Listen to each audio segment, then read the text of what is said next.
Comment réduire la pauvreté et promouvoir la croissance économique en améliorant le bien-être des familles?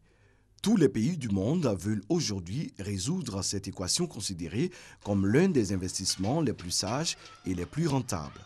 Pour relever le défi, les campagnes de sensibilisation sur la planification familiale se multiplient. La planification familiale, c'est l'ensemble des méthodes utilisées par les individus et le couple en vue d'espacer les naissances, d'éviter les grossesses non désirées et de choisir la taille souhaitée pour leur famille.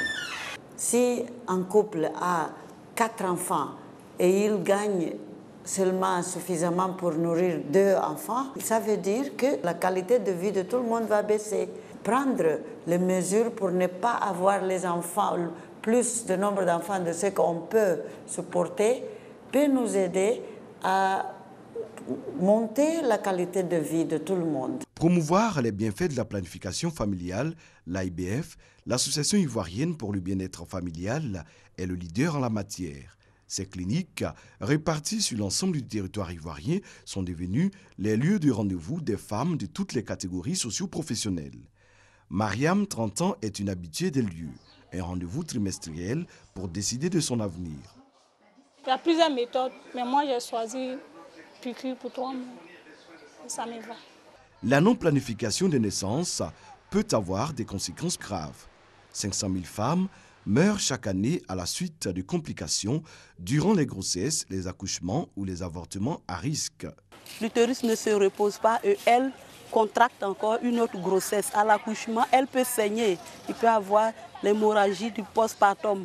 Et donc, mieux vaut qu'elle se repose, que l'utérus se repose bien pour qu'elle puisse reprendre une autre grossesse. S'occuper des enfants à longueur de journée n'est pas toujours facile. Elle a 1 an 8 mois et lui il a 8 mois. Lui il pleure aussi, elle pleure.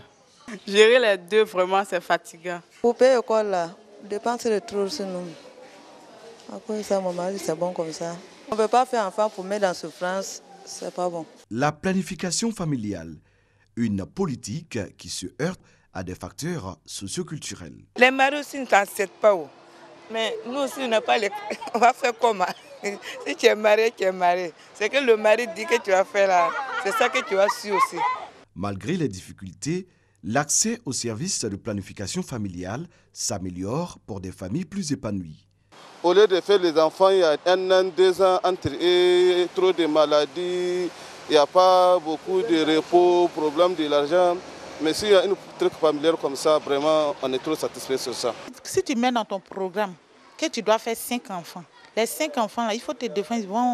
En tout cas, pour pas ils vont manquer de rien. En tout cas, pour le moment, nous, on ne se plaint pas. Pour réussir la planification familiale, l'aide des partenaires au développement s'avère précieuse. L'UNFPA, le Fonds des Nations Unies pour la population et le Royaume-Uni s'engage aux côtés de l'État de Côte d'Ivoire. Le Fonds des Nations Unies pour la population vient avec son appui technique, avec son cerveau, aider les départements pertinents du gouvernement à écrire ces politiques de population. En même temps, on travaille avec le ministère de la Santé pour mettre en place, s'assurer que la femme du village plus lointain ait accès à la connaissance, à l'information. Actuellement, nous dépensons autour de 150 milliards de CFA équivalent sur les questions de planification familiale. Ça reste toujours pour nous un sujet clé dans nos interventions de la coopération au niveau mondial. Ce 11 juillet, c'est la journée mondiale de la population avec pour thème « Donner aux populations la capacité d'agir, contribuer au développement des pays ». Le sommet de Londres sera l'occasion de parler des financements pour améliorer la planification familiale. Le 11 juillet, c'est cette question de la chaîne d'approvisionnement, qu'il n'y ait pas de rupture dans le stock, par exemple, parce que vous pouvez faire la planification familiale, mais vous devez passer 2 mois sans avoir accès.